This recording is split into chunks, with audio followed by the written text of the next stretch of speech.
کی وجہ سے لڑائی جھگڑا بھی ہوتا ہے، فساد بھی ہوتا ہے، معاشرے میں بد امنی بھی ہوتی ہے، معاشرہ کدورت اور نفرت کا شکار بھی ہوتا ہے۔ یہ مثال ایک صرف آج آپ کے سامنے پیش کروں گا۔ یہ قرض کی ہی مثال لے لیں، پیسے کے لین دین کی مثال لے لیں کہ ہم جب بھی کسی کو پیسہ دیتے ہیں تو اندھا اعتماد کر کے دیتے ہیں، محبت کے بھروسے پہ دیتے ہیں، جبکہ قرآن کی واضح آیت ہے، نص ہے، جسے ہم نص کہتے ہیں، قرآن کی نص ہے۔ نص کا معنی ہوتا ہے کہ جس کے مقابلے میں کوئی چیز، کوئی رائے قابل قبول نہیں ہے، اور اسی طرح کوئی ایکشن بھی قابل قبول نہیں ہے، کوئی عمل بھی قابل قبول نہیں ہے۔ یعنی معاملات میں ہمیں فکر رائے نہ کر کے ہم نے خود اپنے آپ کو مصیبت میں ڈال رکھا ہے۔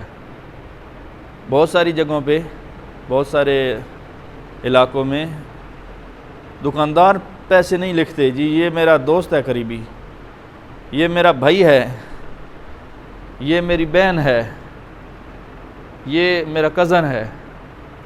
یہ 3-4 تو کامن چیزیں ہیں کہ جو اس کو آڑے آتے ہیں لکھنے کے لیے، اور انہی کے ساتھ پھر بعد میں لڑائی ہوتی ہے۔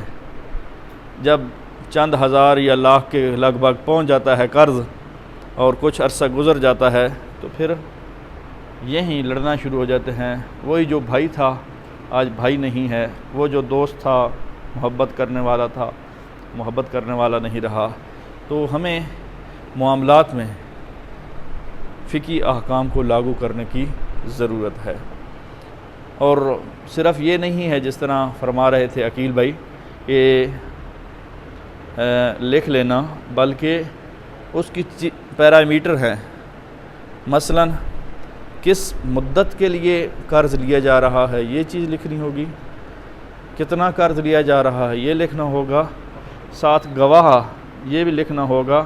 حتیٰ کہ فقہی احکام میں تو جب دکاندار کے پاس جاتے ہیں تو اس میں آپ کا جو معاملہ ہے، اگر وہ نابالغ بچہ ہو تو فقہی طور پر اس کے اشکال ہے اس سے معاملہ کرنا ہی، لین دین، اس سے پیپسی کی بوتل، اس سے صابن، اس سے چینی لینا شرعی طور پر یہ صحیح نہیں ہے۔ اور یہ دیکھا گیا ہے بہت سارے بچوں کو دھوکہ دیتے ہوئے، بہت سارے بچے بڑوں کو دھوکہ دیتے ہوئے دیکھا گیا ہے۔ اس پہ پھر شرعی احکام لاگو نہیں ہوتے جو نابالغ ہوتا ہے۔ تو پیسے لینے اور دینے کے معاملے میں ہمیں فقہی احکام کو لاگو کرنے کی اشد ضرورت ہے، اور فقہی احکام لاگو تب ہوں گے جب ہمیں کچھ انفارمیشن ہوگی، کچھ معلومات ہوں گی۔ اور آج قرض کے بارے میں ہم بات کرتے ہیں، ایک دن لقطہ کے بارے میں۔ لقطہ کیا بولتے ہیں جی؟ لقطہ کسے کہتے ہیں؟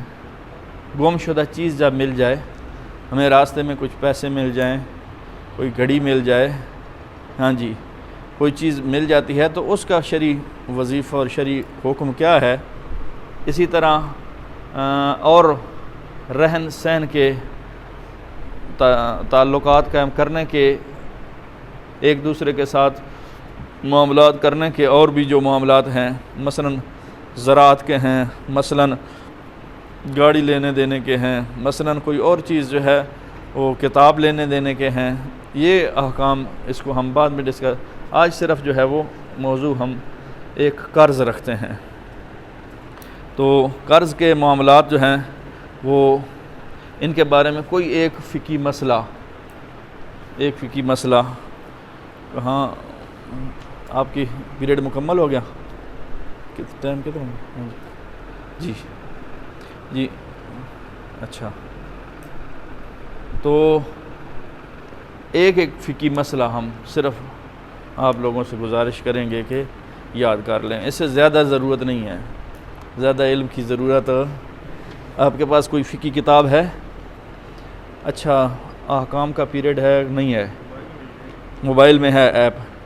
جی ایپ مجھے بھی موبائل پھر دے دیں۔